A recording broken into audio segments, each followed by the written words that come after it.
there's my answer.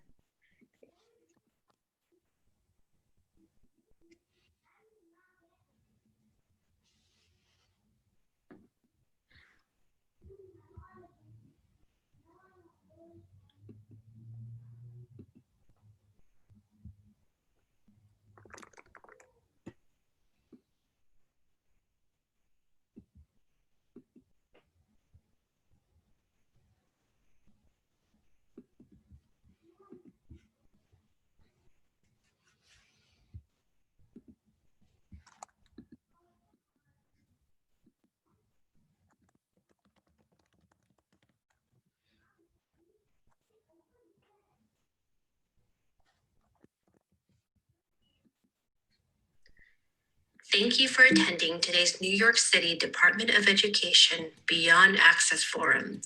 This event is brought to you by the DOE Division of Specialized Instruction and Student Support and the Office of Digital Inclusion and the New York City School Library System. A special thank you to all our partners. Be sure to visit their booths throughout the day. I'd like to take a moment to remind everyone to log into the Conference Hub using the link sent in your confirmation email. Once you are logged in, you can visit the partner booths to learn about their offerings and book a meeting or live chat with them. Network with today's attendees via the registrant directory and chat features. Gain access to all the conference resources in the download section and enter our passport to prizes. Throughout the Conference Hub, you will find buttons to enter into our passport to prizes. Each time you find a button and fill in a form, you are entered into the raffle. All entries are eligible for a series of prize drawings, only one prize per participant.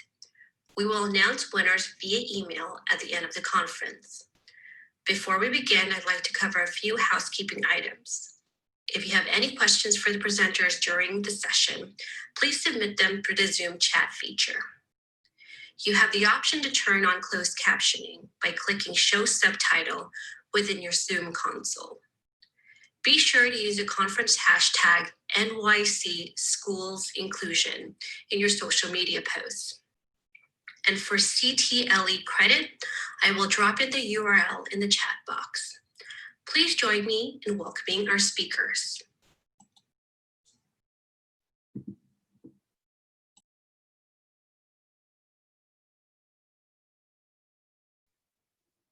Okay, great. Welcome, everyone. And if you tried to access the slide deck, go ahead and refresh. And I just want to thank, I think it was Eric who let me know I had it set up my sharing properly. I'm going to go ahead and share my screen right now. And can everyone see it okay? We can see it. Okay, perfect. Thank you. Thank you so much for joining us today.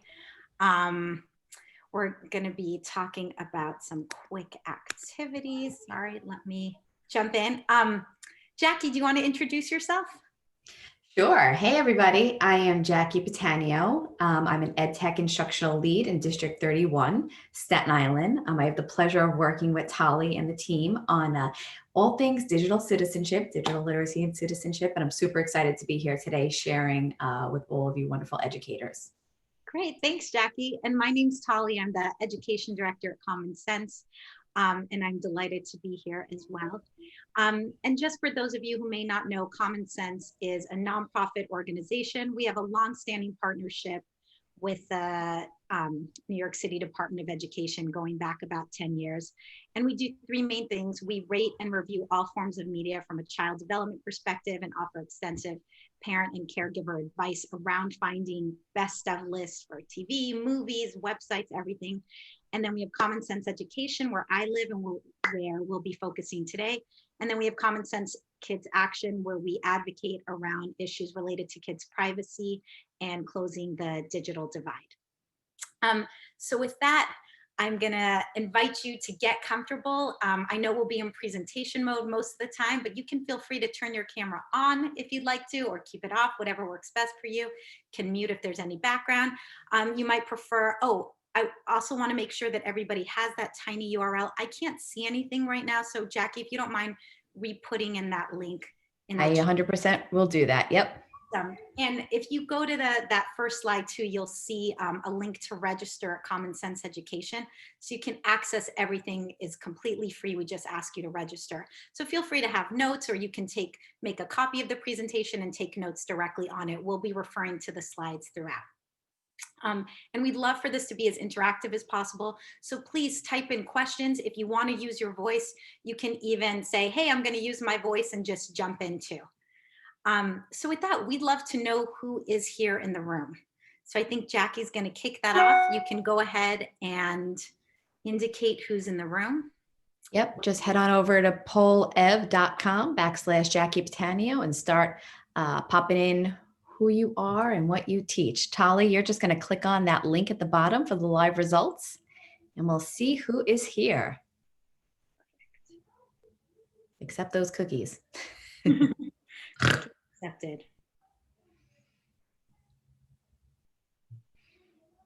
Okay, let me fix the link. Hold on a moment. Great. And as we're going here, I'm just going to do a moment of transparent facilitation. I can't see anything, which isn't normal. Okay, I'm going to repost things in the link. Okay, there we go. Thanks, Jackie. There's the poll.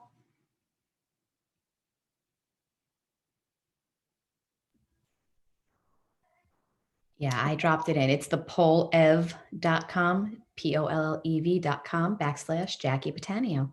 Awesome, that's great. And it looks like we've got majority high school and then K through 12. Perfect, perfect, perfect. Okay, we're going to give you about 10 more seconds. And we're going to be covering resources for all ages today. And we're going to actually start looking at a high school lesson. So that works too. Okay, and if you are having any issues with the poll, feel free to put it into the chat. I see that some folks are doing that. We have some K-5 and elementary in the chat as well. Great.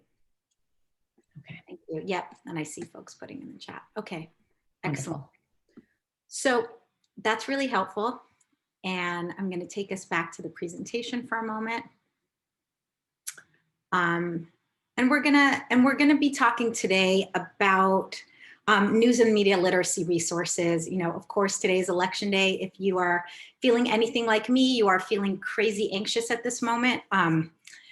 And we know that it's critical to be talking about these issues with our kids, because if we're not talking about it with them, we know they're looking for the information.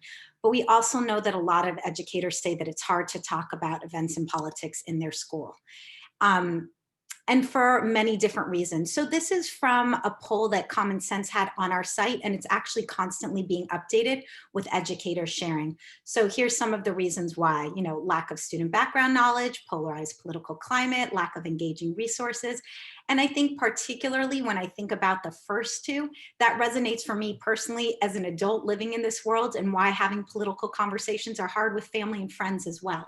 So I think it's that much harder sometimes when we're talking about doing this with our students.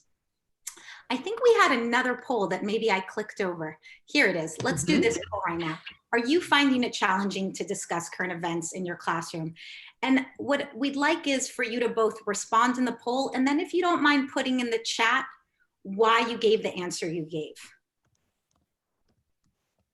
So we're going to go to the same polev.com. I started the poll, so you can do this one now. And again, just share inside of here. Maybe why you put what you put.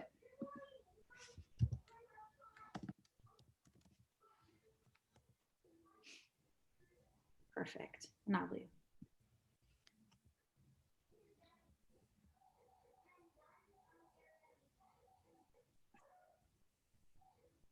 Okay. All right. So just noticing the chat right now. Thank you, Jonathan, for sharing. If you use a media bias chart. Yep, if you're teaching kindergarten.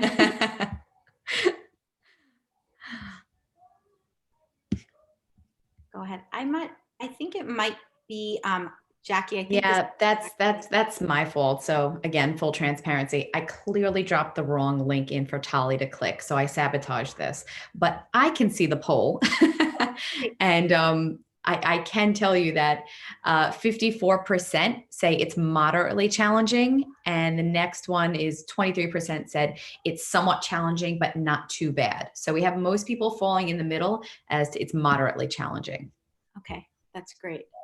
Yeah. And I really encourage everyone to keep looking in the chat. There's some great comments. I appreciate, Mark highlighting the classroom culture, but it can be somewhat challenging because students often appear to parrot what the adults in their homes are saying without having enough knowledge, right? Same thing to Roy's point too above that. It's not so much the challenge of teaching the students, but it's the bias that people bring to it, the adults bring, which is also. Oh, go ahead, Jackie. No, I was going to say it's probably things that they're bringing in from their past or their household or the influences that they have around them.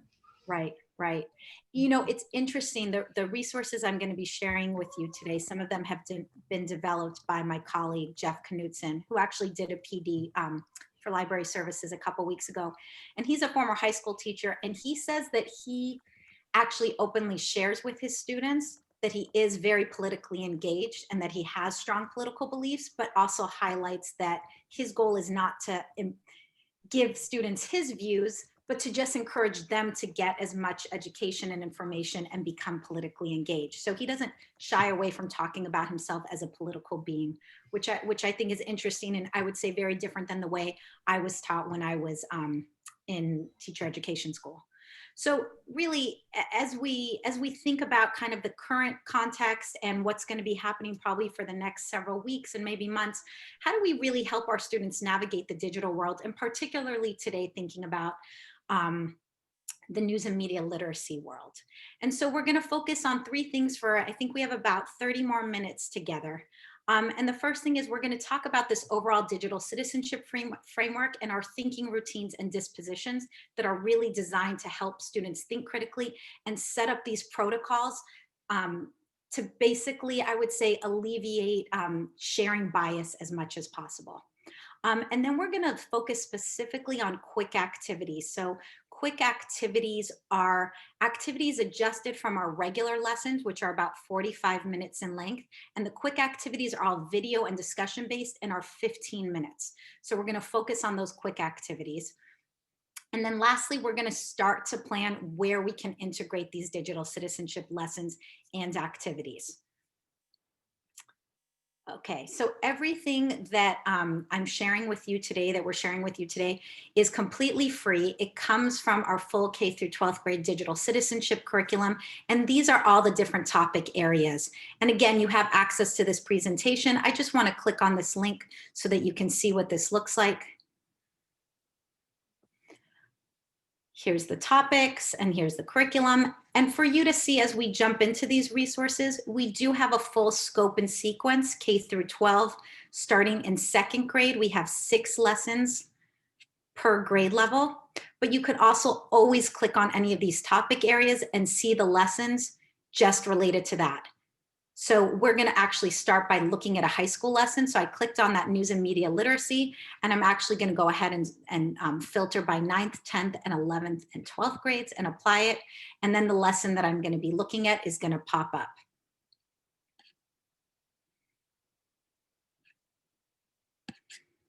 And I'm going to take us back to the presentation over here.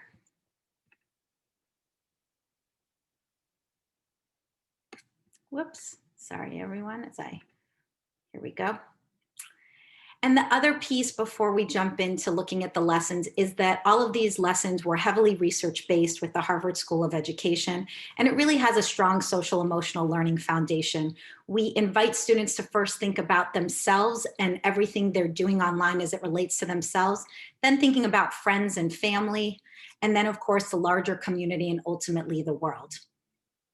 And then we're also teaching students these skills and habits of mind. You'll also hear me use the term disposition, where we really invite them to slow down and reflect, to look for other facts and evidence as they're getting information, to think about other perspectives. And with all three of these areas, then to consider other options. What are the different possibilities? You know, whether it's, I just saw a really inflammatory post, do I share it right away? Okay, maybe I don't, I'm slowing down. Do I respond to the person who posted it and say, hey, I don't like this because of X, Y, and Z? That's another option. What might happen because of that? And just thinking about these different options, and then of course, taking action. So with that, we're now going to look at some of these quick activities. And the first one we're going to look at is We Are Civil Communicators, which is pulled from a lesson called Civil Discourse. So I'm going to actually show you what this looks like here. And I have it open already. I'm going to close some of these other tabs. And I want to show you from looking at the curriculum. So this was at commonsense.org/education. I'm just going under quick activities, which is right under lesson plans, and I'm hitting 6th through 12th grade. So that's where I pulled this lesson from, was from a high school one. And I pulled it from the Civil Discourse online. So that's another place where you can get it. I already have it open though right now. And you'll see here, it outlines everything you need. We're actually going to jump right into watching the video. And I also have that pulled up. Sorry for my millions of tabs. And this video is one of our longest. It's about 5.5 minutes. We're only going to show you the first 3 minutes or so. But this is from Cameron Caskey, who was a Parkland school shooting survivor and a huge activist for March for Our Lives. So I'm going to go ahead and. My name is Cameron Caskey. I am 18 years old now. After a horrible tragedy at my school, my friends and I came together to try to change the narrative of school shootings. Our job is to protect our country. If our elected officials aren't doing it, we have to step up. So we came together and started a movement that was very much mobilized by social media. We were tweeting out a lot. We were using our Instagram to connect with other people and show them our messaging in a really accessible way. We didn't really plan to do a social media-based movement. We planned to do a movement, and we didn't even think about what it was like to base it in social media, because that's just how we interact with each other. And it was hard. And over the course of the year, we have been harassed online. I received countless death threats. I received very lewd images in my Instagram direct messages. We were attacked like adults, but we were not defended like kids. I have personally said things online that I'm sure I'll look at as an adult and not be very thrilled about. And a lot of us learned a lot about how we interact with each other in social media. There are a lot of things about the Parkland movement that I think are amazing, and a lot of things I regret. But one thing I can tell you that is my point of pride after all of this is that people don't remember Parkland as the city that was destroyed. People remember Parkland as the city that was strong and brave enough to stand up and say, we are not going to let you get away with another one of these.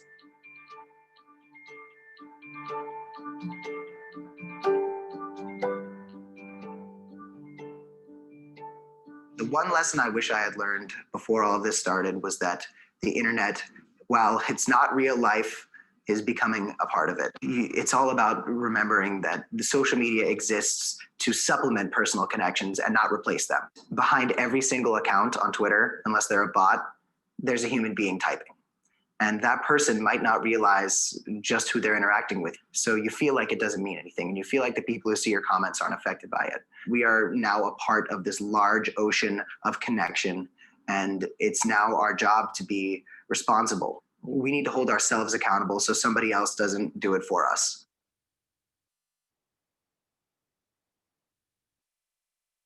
I used to look down on people. I put myself on a pedestal, and I encouraged a lot of my friends to do it as well. I treated people who disagreed with me like they weren't as good human beings as I was. I did a town hall debate at CNN. Emotions were high, and just a week ago, people that I loved were killed. I went up and asked my Senator, Marco Rubio, if he would stop taking money from the NRA. Can you tell me right now that you will not accept a single donation from the NRA? And I wish I had stopped it there. But before that, I compared him to the likeness of the shooter from my school.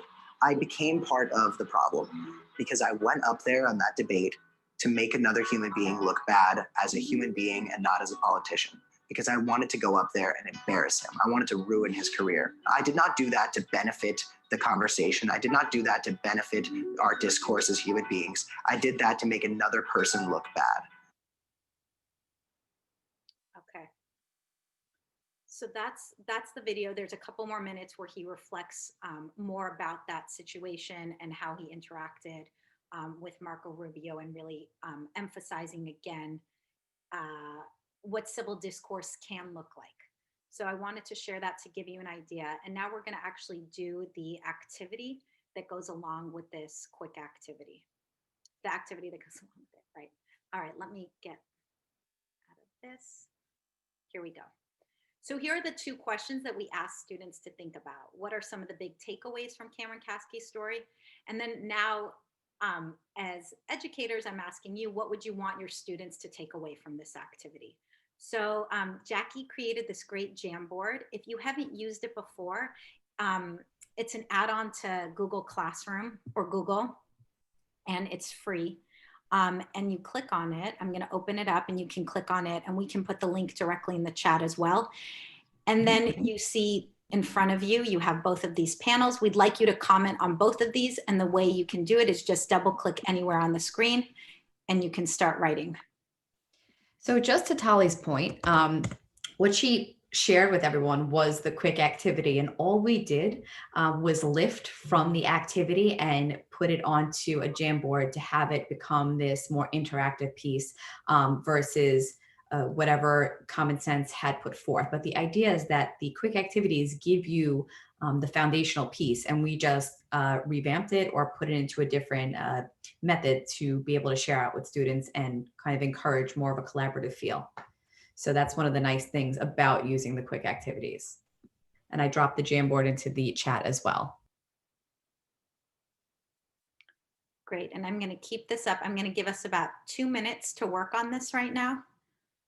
And you can see people starting to write in.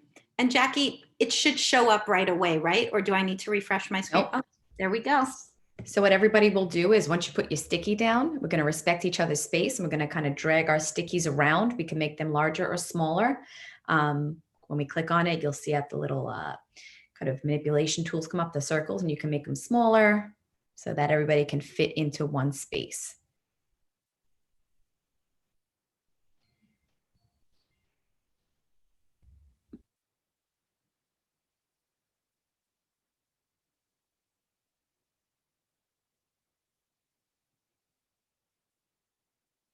Mm-hmm. Just be sure while you're putting up your Post-its and your thoughts that you're looking at what others are sharing as well and reflecting on others, viewpoints and takeaways from this. And I'm just making sure our timer's on in the background. Yeah. So I'm just pulling at some of these too and looking at what you want students to get out of it. That just because you're hiding behind a screen doesn't mean you can say whatever you want, right? To stop and think before you say something or post something. It's okay to change your mind and rethink your actions, right? You don't need to double down. That there's just being behind the screen, yes. Those are so key to the dispositions. Stop and think before you say something, right? And knowing that you can change your mind and that it's okay. Even as adults, this is real life. It's not even just the student piece. Like it's adults right now too. Absolutely. Yeah. And I really appreciate, Jackie, you tying it back to those dispositions. And I'm even thinking about, I would want students to know that you're never too young to be passionate about a topic and try to make a change. That's directly tied in with that idea of envisioning your options and then taking action as well. Yeah, and I'm looking at some of the big takeaways. Keeping the discourse above board is difficult to do when emotions are running high and hot.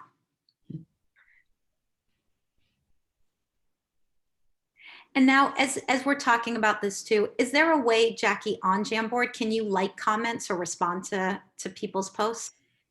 You can't. It's very limited in the fact that you're just kind of posting and moving around. But we can save it for later as a PDF. And put it into our presentation. That's great. And if for any reason you don't have access to Jamboard or haven't used it, you can also do the same activity with Padlet. We thought Jamboard would be a little bit easier with the number of people. And on Padlet, you can like things too. We also like to make sure that we incorporate the free things too, because Jamboard is free with our whatever our enterprise or your school-based account. We do love Padlet. Tali does have a Padlet coming up. Just always want to make sure that we're making sure we have the free things involved. Absolutely. Absolutely. Yeah. Great, and I see people highlighting that as well. That just comes along with it. Excellent. So we'll come back to this, and I encourage you all to keep looking and posting. And thank you, Jackie, for saving it too, and we'll keep that as part of the presentation. So we're going to shift a little bit now. So we just showed you an example of a high school lesson, and just as a reminder, all of these resources, these are our recommendations. You can always tweak them. The lessons themselves are integratable into Google Classroom. And so you can, cut and paste different lessons. If you like something from middle school, use that with a high school class, vice versa. So we're going to share some highlights right now from an elementary school lesson. Oh, that's that timer. Jackie, I'm going to turn it over to you to talk through. Okay. So, Tali, you're going to drive and I'll just talk? Sure. All right. So this is reading news online, and this right here is a grade 5 lesson. It's important to know that these lessons sort of spiral. So you're going to have things that start in kindergarten and make their way all the way to 12th grade. And it's about the developmentally appropriateness of the lessons that will help kind of scaffold and build the students' knowledge as they move through the grades. So obviously we might not show that 12th grade one to students in 5th grade, but this is a 5th grade version of how we're reading news online. It is one of those skills that, like I said, even as adults, this is something that we could benefit from, because so many times we're just kind of randomly reading the top hit that we find and just, yeah, we believe this. I actually just had to fact check something that a friend sent to me, and we're in our late 30s and early 40s. But so this is the 5th grade lesson. And Tali, I'm just going to kind of talk over this. If you could stay right here. This is the whole lesson. So we mentioned the quick activities before, but this is the full thing flushed out, right? And it gives you the overview. What are the important parts of the online news article? And it gives you an overview with what students will be able to do along with their key vocabulary. I will tell you how I like to look at these lessons. If you could scroll down a little bit, as a whole, you'll see right here, the quick activity is on top, which we'll get to in a couple of minutes. It says don't have time for the full lesson. But I like to look at it from that first warm-up area. So where it says 5 minutes, Tali, do me a favor and click on that. This kind of gives you your layout and where you're going to start. And you'll notice that it gives you what you need to have set before the lesson. Everything you need is hyperlinked within here. And then it's also on the right-hand side. So my right-hand side where it has classroom resources. And then later on in the lesson, we have our take-home resources, which is extremely important to have that family connection, which is something that Common Sense does really well. Anything that's done inside of these full lessons can be sent home as a family activity with family tips and engagement. And again, some of the work we've been doing are with parent coordinators and other family workers to really help bridge that connection, because a lot of times, I told you before, that sometimes adults have these bias and these issues, and to be able to help their students, they need to be able to understand where they're coming from as well. And Jackie, if I can jump in for a second. We're spending time walking you through right now in a 5th grade lesson, as Jackie said. All the lessons are laid out exactly the same. So a high school lesson has all these same features too. I think the only difference, and correct me if I'm wrong, is like when you get to the real younger grades, some of the video, there's videos or like some sing along things that might not be in the upper grades. But again, it's just about the ability level, but laid out the exact same way as Tali said. Okay, can you close up that 5-minute marker for me? Close up that warm up. Thank you. All right. So again, everything is laid out here for you. Your 5 minutes, 20 minutes, 10, and that would be your full lesson. But again, we're talking about quick activities. So in a little while, give me 1 second, we'll get to that quick activity. I do want to talk about the fact that everything in here is Google friendly. So if you come on over to the lesson slides, click on the lesson slides and you'll see that you have the ability to just pop it open either in English or Spanish, and then you can just save this right into your drive. So everything we just talked about that was laid out for you is now here for you to make a copy, save it in your drive, and you can now tailor this to the needs of your students, your population, and do the lesson with them around the news media, the reading news online. Sorry, I lost my words there for a second. Apologies. So everything you need is in here, and it correlates directly back to the Common Sense site that we were just on with the skeleton. So Tali's showing you. Oh, sorry, Jackie. I was going to say, we also chose this lesson specifically because we know middle school teachers have pulled these slides, and some high school teachers, just as you can see, it really breaks down all the different features of a traditional news story. Right, because the vocabulary piece is also important here to understand like the key components of the newspaper. So if we head back over to, okay, so this is the layout, and we also, now we can click on the quick activities, if you don't mind. This is now in a nutshell what we would be doing. And this is what we would do if we didn't have time, right? We would come to this, and this right here gives you the video that was on the website. And it pretty much tells you you're going to show the video, and then you're going to give these prompts that are below. I may have jumped ahead a slide, which is totally fine. But this is what the sample will look like. And again, just like we did before, we opted to pull these out and put them on a Jamboard in that original activity. So you have a lot of flexibility in how you want to get these discussions going around the quick activities, depending on the time frame that you have. You might not even have enough time to do a Jamboard. So you might just say, respond in the chat. So we'll watch the video in a couple of minutes, but another piece to this is the digital passport. I think we're going to go over to the games. Okay, so another piece to this is that there is the interactive games, and Tali, that's in the warm up. Okay, great. Thank you. Okay, a couple different ways that we can get to this. So again, the digital components, the games live within the lesson plan. So you can always go in and find it in here and then click on the search shark game, or when you're in the digital citizenship area over to the right where it says student games, you have digital passport, which is 3 to 5, digital compass 6 to 8, and then you have your social media test drive.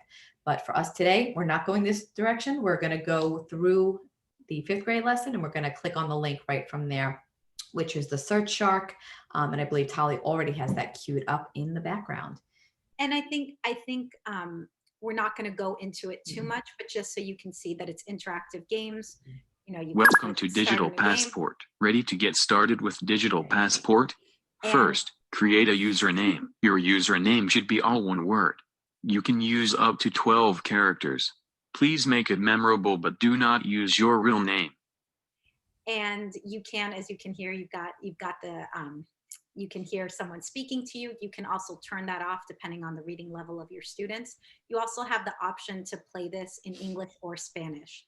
And I also want to highlight one more thing from the lessons too, is all of the lessons are available in English and Spanish. And when you go to these family activities, they're available in English and Spanish, and the family tips are available in 12 languages. And you just click on that and it'll show you right here.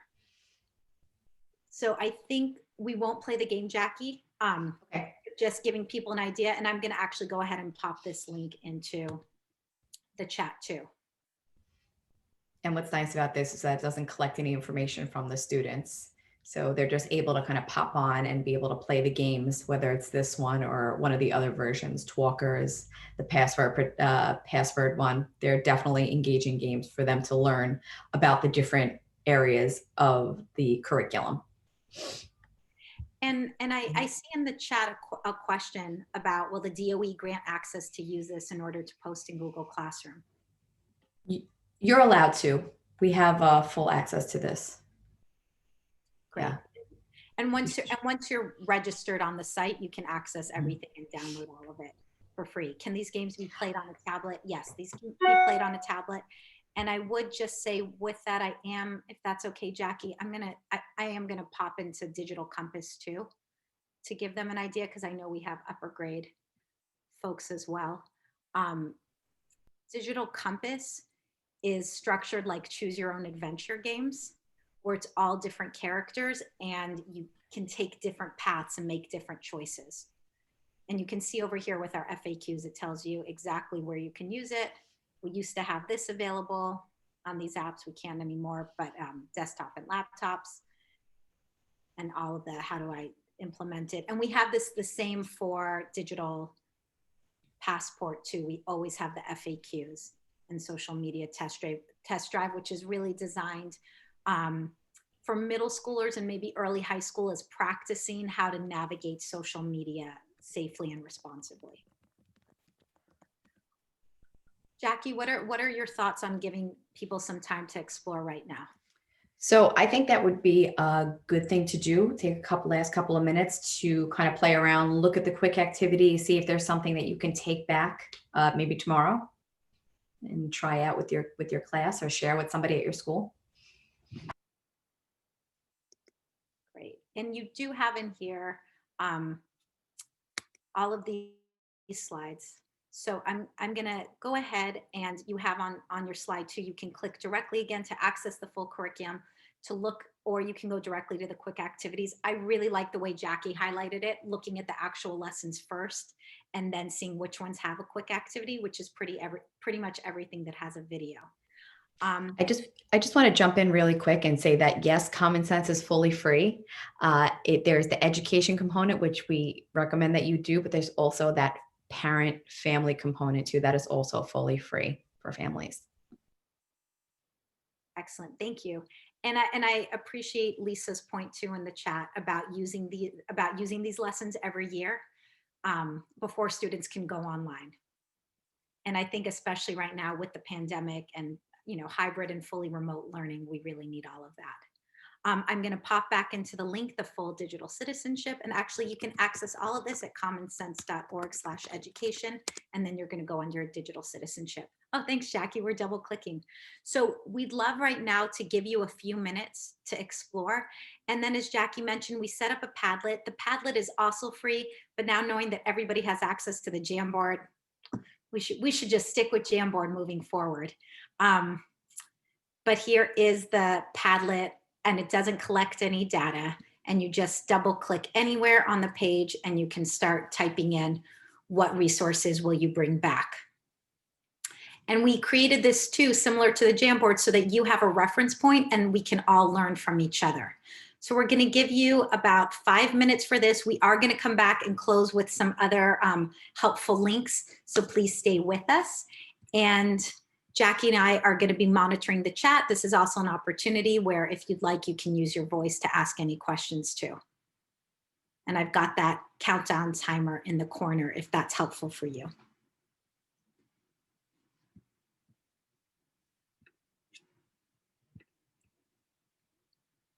Oh, great. Thanks, Jackie, for putting that.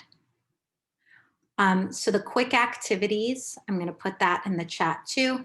And as we've got this timer up, I'm just going to kind of go back to the site so you can see. If I go to commonsense.org/education, once I'm there, that's where I can access everything. So I go under digital citizenship. That's where I can see the full curriculum.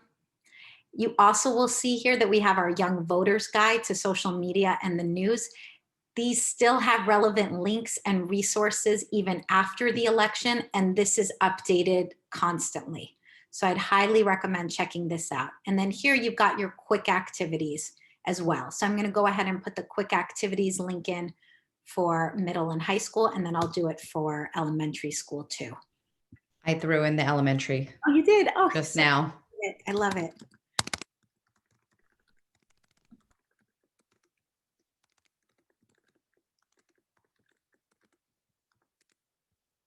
And I'm also going to go ahead and share that link to the Young Voters Guide. Hi, ladies. Thank you for all this great information. I have a question you might have already answered before.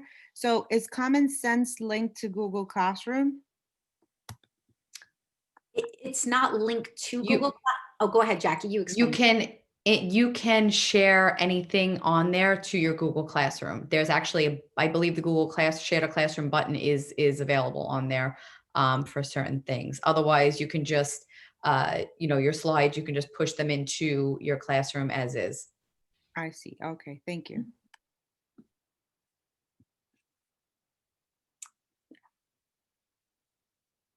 When you click on any of those lessons, that's where you can find it. I have a question. Hi. Hi. How are you? I was the one that was asking about the permission from the DOE, because I've tried to post stuff in Google Classroom and it says you need their permission because they're the ones that created the accounts for us, the Google Classroom. So that's almost impossible to get, because when you click on that, you have to get permission from the Department of Ed and they just never respond to you. I have a question for you. Are you you didn't create the classroom yourself under your account?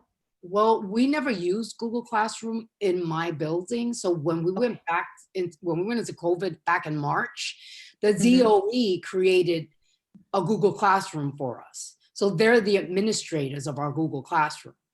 So we don't administer it. We create our own classroom. So we're not the administrators of it. So anytime we want to put something in it, they tell you have to contact your administrator for permission. And that's where the problem comes in. I mean, yeah, that's the only thing that I could think of is that we could transition it into Google Slides and then maybe share it that way. I would suggest doing it that way, but it is definitely something good to bring up. I know Jojo was in the room a few minutes ago and he is on the enterprise team since you seem to be are on the enterprise account since you're using your schools.nyc.gov. But that is definitely a great question and I'll push that over to him. Thank you so much. Thank you. You're welcome. Look, I know we've got about another minute. I appreciate people. Before we leave, I have one question. My name is Chastity Barkley. I'm from PS1 in the Bronx. I had put a question in the chat about Common Sense Media being on Clever. You said it was not. How will we go about getting that on Clever? Because I have second graders and it's really difficult for them to log on. So you wouldn't actually have your students log on to the Common Sense platform. What you would be doing is you would be, let's say, taking the slides and sharing the resources into either your Google Classroom or into Seesaw, however it is that you're showing it. You don't actually have to have the students log into Common Sense to access anything. You're just sharing the link. Okay, thank you. You're welcome. I actually, Jackie, want to highlight Joanna's question that's in the chat. I'll put the Padlet link in, but this is about push-in. Sorry, I'm multitasking. Okay, I put it in. So I have a strategic question. As a high school teacher, I push in and teach when teachers have me visit their classes. While I can promote important topics and resources, I usually come in and cover the topics they request. I'm concerned about how important digital literacy skills are, but since they're not on the test, teachers are reluctant to use class time for these skills and topics. We do teach research and try to include these skills, but again, time is limited. I would love any tips about how to get this content into the high school classroom. So I would love anyone who has a response to this to please share it in the chat or with their voice, because I think that this is a great question and I can share some thoughts as well. Jackie, anything initially to share? I mean, again, I came from an elementary world, but for me, it was, I would go into the scope and sequence and I would pull out the different things that they could use inside of their content, you know? So like if it's easier in literacy and writing, social studies, but I would try to pull things out for the content teachers and kind of say, hey, maybe you could use this for your read aloud today, or maybe you could use this as a shared reading. It is definitely different for high school, but there was that resource, Tali, where it had like the different content areas. I'm not sure if it was something you still have, but it definitely was helpful. And Eric wants to share.